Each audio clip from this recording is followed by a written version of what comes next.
Hello amazing people, how are you guys? And I hope that you are doing well.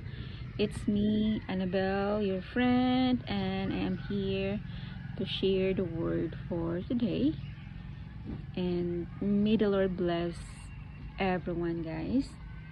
So I just want to share a word here. Hold on.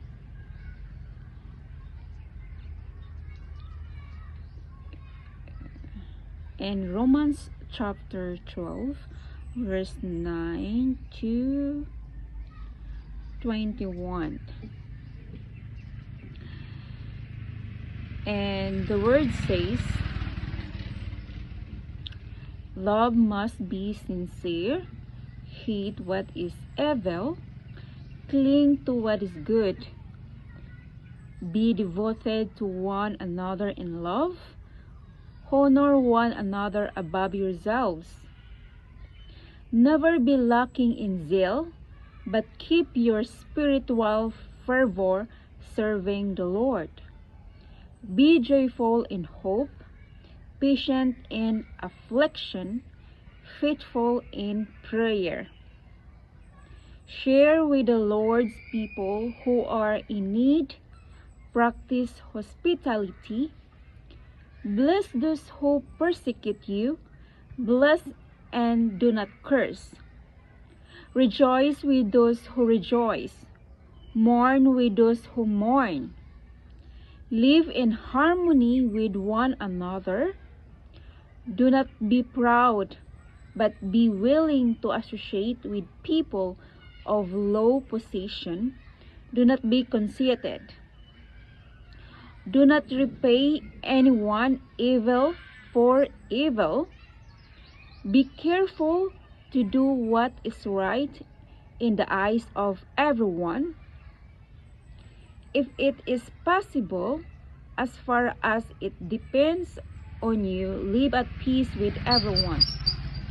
Do not take revenge, my dear friends, but leave room for God's wrath, for it is written, "It is mine to avenge, I will repay, says the Lord." On the contrary, if your enemy is hungry, feed him. If he is thirsty, give him something to drink. In doing this, you will heap burning coals on his head. Do not be overcome by evil, but overcome evil with good. So this is the word for this morning. I want to read in Tagalog, but my Bible is Bisaya. So I think I will read in Bisaya, guys, so that to those people that do not understand English, only Bisaya, they will understand.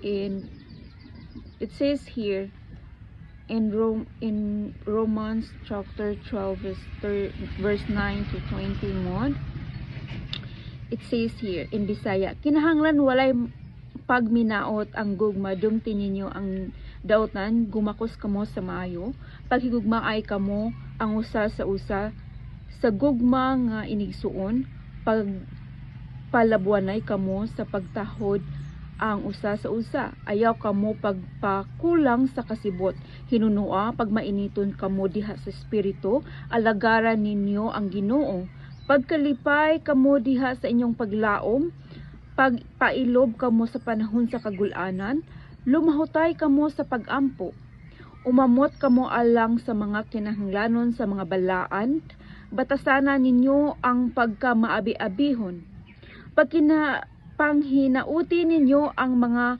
nagalutos kaninyo, panghinauti og ayaw ninyo sila, pagpanghimarauta, pagkalipay kamo duyog sa mga nagakalipay, panghilak kamo duyog sa mga nagapanghilak, panagkaangay kamo sa inyong panghunahuna ang usa ngadto sa usa, ayaw kamo pagpahitaas, hinunua, pakigharong kamo sa mga timawa.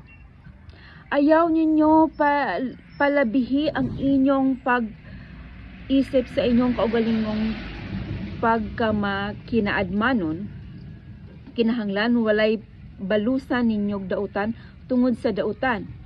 Hinunua tinguhaan ninyo ang pagkamaligdong diha sa tubangan sa tanang tawo. Kung mahimo sumalas na inyong takos, maarangan kinahanglan makigdi na itay kamo uban sa tanang tawo. Mga hinigugma, ayaw ninyo himua ang panimalos, hinunua hatagi ninyog higayon ang kapungot sa Dios.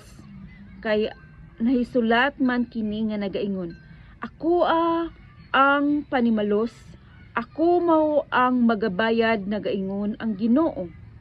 Hinunua, kung gutumon ang imong kaaway, takan-as siya. Kung uhawon, paim na siya. Kaya sa imong pagbuhat niini, magapundok ikaw og mga baga diha sa ibabaw sa iyang ulo. Ayaw pagpadaog sa dautan. Hinunua, dag-a ang dautan pinagi sa maayo. So, this is the word for today. And I hope you guys, you will be blessed of this. And may the Lord bless everyone. Thank you so much. I love you all. And before I end this video, I will pray for everyone. Heavenly Father in heaven, Amay nagbuhat sa langit sa yuta, salamat kay Amahan sa imong pagkamayo, nining kabuntagon, salamat kay Amahan nga ikaw nagauban nga giya kanamo, Lord God. We humble ourselves, Father God, ug kami nangayog pasay, Lord God, sa among mga sala sa ununa sa pulong sa buhat. Wala kami mahimo, Lord, kung wala ikaw. Lord, ako nagaampo sa mga tao, Lord God, nga nagapaminaw niini, Lord God. Luwasak sila, Lord God, nga kining pulong Ginoong Dios magatuhop sa ilang kasing-kasing ug gunahuna ug kini mag-apply sa ilang kinabuhi. Salamat kay Amahan sa imong pagkamaayo sa matausa kanamo, Ginoong Dios. Wala kami mahimo, Lord, kung wala ikaw. Gabay gihay kami, magkinabuhi kami nga balaan nining kalibutan na, Ginoong Dios. Kay ang kalibutan, Lord God, nagkalabi na kaayog pagkadautan, Amahan. Lord, wala kami mahimo, Lord, kung wala ikaw. Protection ni kami sa matag kanunay. Provide our needs, Lord God, financially, physically, emotionally, and spiritually, Amahan. Ibubuang panalangin sa matausa, Lord God, sa imong mga kaanakan. Kay wala kami mahimo, Lord, kung wala ikaw. Gabay gihay ang tanan, Lord God. Ilabi na sa mga masakitong Ginoong, Lord God. Lord, ang mga masakitong Ginoong Diyos nga sila, Lord God, nga maulian, Lord God, gikan silang ulo, paingon sa tibok sa ilang kalawasan, paingon sila palapa, Lord God, nga sila, Lord God, nga maulian, Ginoong Diyos. You are our healer, Father God. You are our provider and our protector, Father God. Lord, wala kami mahimo kung wala ikaw. Mo nang kini among gipasalamatan ang tanan nga imong gihatag kanamo, Lord God. Panalangin, protection, Ginoong Dios, maayong panglawas, Amahan. Wala kami mahimo kung wala ikaw. O kini among gipasalamatan pinagistanglan ni Jesucristo. Amen and amen. So, yeah, everyone, thank you so much. Thank you everybody. I love you all and see you in my next video. Bye for now, guys.